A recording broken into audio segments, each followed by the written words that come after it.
Good morning church. और आज के डिवोशन के लिए प्रेरितों का काम 27वां अध्याय 25वीं पंक्ति में इस प्रकार से लिखा है, इसलिए है सज्जनों ढाढ़स बांधो, क्योंकि मैं परमेश्वर का विश्वास करता हूँ कि जैसा मुझसे कहा गया है वैसा ही होगा। पॉल एक विश्वास योग्य व्यक्ति है। पॉल परमेश्वर की आज्ञा के अनुसार नाव में जा रहा है। पॉल ये परमेश्वर के संग उसकी अद्भुत संगति है। पॉल परमेश्वर के कार्य में लगा हुआ है, फिर भी उसके जीवन में तूफान है। अपने आप को तूफानों के बीच में पाता है, लेकिन यहाँ पे निराश नहीं है। 276 लोग हैं वहाँ पे, उसमें से कुछ तो एकदम एक्सपर्ट सेलर्स हैं, मल्लाह जिसे हम कहते हैं, काफ़ी हैं, लेकिन एक व्यक्ति है जो निडर है। क्यों? क्योंकि मैं परमेश्वर पे भरोसा करता हूँ। जिंदगी जो बाहर से दिखती है, ये जिंदगी जो बाहर से चलती है, वो रियल जिंदगी नहीं है। जिंदगी वो है जो हमारे अंदर होता है। बाहर से हम मुस्कुरा सकते हैं, अंदर से शायद टूटे हुए होंगे। बाहर से हम मुस्कुरा सकते हैं और कह सकते हैं सब ठीक है, लेकिन अंदर से शायद हमारे पास निराश होंगे। पॉल यहाँ पे सिखा रहा है, पॉल हमें यहाँ पे बता रहा है कि ये जीवन में तूफान तो आते रहेंगे, लेकिन इन तूफानों से हम जीतेंगे कैसे, परमेश्वर को जानेंगे कैसे। और यहाँ पे वर्ष नंबर 29 में लिखा है कि पथरीली जगहों पे टकराने से डर से उन्होंने जहाज की पिछाड़ी में जो 4 लंगर डाले और भोर होने की कामना करते रहे। 4 लंगर डाले, लेकिन फिर भी नाव जहाज जो है स्थिर नहीं हुआ।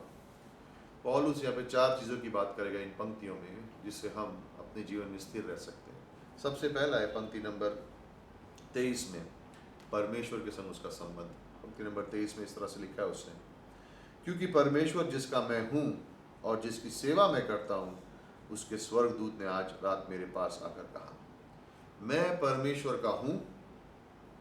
सोचिए, आप और मैं परमेश्वर के हैं। परमेश्वर कहता है ये मेरे लोग हैं, ये मेरे बच्चे हैं। लेकिन क्या आप और मैं भरोसा करते हैं कि हम परमेश्वर के बच्चे हैं? क्या हम कहते हैं परमेश्वर से आप, मैं आपका हूँ? और यहाँ पे हमारे जीवन की शुरुआत है। कोई भी परिस्थिति में ये जानना जरूरी है कि आप किसके हो। आप सर्वशक्तिमान परमेश्वर यीशु मसीह की संतान। परमेश्वर कहता है तुम मेरे हो। ये हमारा संबंध है परमेश्वर से कि हम उसके हैं, हम किसी और के नहीं हैं। हम निराश नहीं है, हम कमजोर नहीं है, हम परमेश्वर के हैं।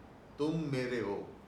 जब आप ये जान जाओगे कि आपका संबंध परमेश्वर के संग क्या है, और परमेश्वर इस संबंध में आपको डांटने के लिए, दंड देने के लिए इंतजार नहीं कर रहा है, वो आपसे प्रेम करने के लिए इंतजार कर रहा है। जब भी हम परमेश्वर के चरित्र को जानेंगे, उसके बारे में सीखेंगे, हमारा संबंध उससे और मजबूत होगा।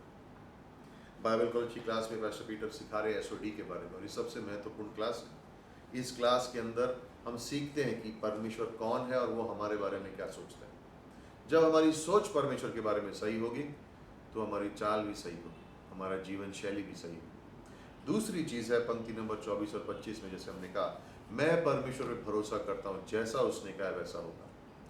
सिर्फ संबंध को जानना अच्छा ही नहीं है, वचनों के द्वारा परमेश्वर को जानता है और उस पर भरोसा भी करता है। पौलुस कह रहा है ये मेरी आदत है। मैं परमेश्वर के वचन को जानता भी हूँ, उस पर भरोसा भी करता हूँ कि जैसा उसने कहा है वैसा ही होगा। ये उसका कॉन्फिडेंस है, और ये हमारे जीवन में होना चाहिए। यही हमारे जीवन की, जैसे कहते हैं, स्थिरता है कि जहाँ पे भी हम हो, अपना संबंध को मजबूत रखें। दूसरा, वचनों पे अपने जीवन की नींव बांधें। जब आप वचनों पे अपने जीवन की नींव होगी, चाहे तूफान आए, हमारा लंगर मजबूत है, हिलेगा नहीं। इसलिए कभी निराश न होकर हार नहीं मानना। तीसरी चीज जो मैं देखता हूँ इसमें, कि उसकी संगति है परमेश्वर से। उसके वचन के बारे में उसकी आवाज़ सुनाई कैसे दी, परमेश्वर ने उससे कहा कैसे? क्योंकि वो संगति में लगा हुआ था। आपकी व्यक्तिगत संगति, हम सब की व्यक्तिगत संगति परमेश्वर के संग एकांत के समय में, और हमारी संगति कलीसिया में बहुत ज़रूरी है हमारे आत्मिक जीवन के लिए। कलीसिया परमेश्वर की एक बहुत बड़ी भेंट है विश्वासी के लिए। अगर कलीसिया ना हो तो कहाँ जाएंगे विश्वासियों के नाते? कैसे हम संगति करेंगे? कैसे हम एक दूसरे को उन्नति देंगे? ये सिर्फ संगति में होगा। और पौलुस की संगति है परमेश्वर से, लेकिन उसकी संगति परमेश्वर से देखो क्या क्या असर ला रही है। 276 लोगों को वो सहानुभूति दे रहा है और संतावना दे रहा है कि परमेश्वर ने कहा है और पूरा होगा। संबंध मजबूत है, वचन भी परिपूर्ण है, लेकिन संगति भी मजबूत है। जिसकी संगति है परमेश्वर के संग। और तूफान है तो क्या हुआ, लोग समुद्र के पानी ये सब के पर ध्यान दे रहे हैं, पौल परमेश्वर पर ध्यान दे रहा है। उसका परिस्थितियों पर नजर नहीं है, उसकी नजर परमेश्वर पे, वो संगति कर रहा है, इसलिए उसके अंदर हिवा है, कॉन्फिडेंस है, इसलिए वो निराश नहीं हो रहा है। और चौथी चीज मैं देखता हूँ कि उसका भरोसा है। वर्स नंबर 44 में 44वीं पंक्ति में अंत में इस प्रकार से लिखा है इस बाइबल में,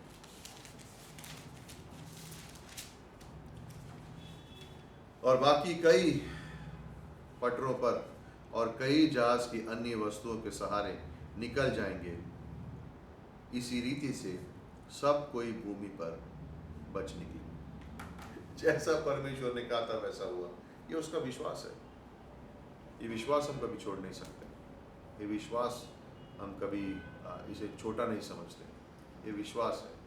और कई बार परमेश्वर हमें विश्वास से हमारे जीवन में धीरज कर सिखाता है, और वो धीरज हमें अंदर से मजबूत करता है। हम कई बार जल्दबाजी में होते हैं, लेकिन परमेश्वर कहता है थोड़ी देर में, और उस समय में वो हमें परिपूर्ण करता है, मजबूत करता है। चाहे कुछ भी चल रहा, तूफान पर ध्यान मत दो, लहरों पे ध्यान मत दो, परमेश्वर पर ध्यान दो। अपना संबंध उससे मजबूत करना है, वचनों में निपुण होना है ना, कॉन्फिडेंस रहना है, विश्वास रखना है, परमेश्वर है, और मोस्ट इम्पॉर्टेंट चीज संगति में बने रहो। आमीन।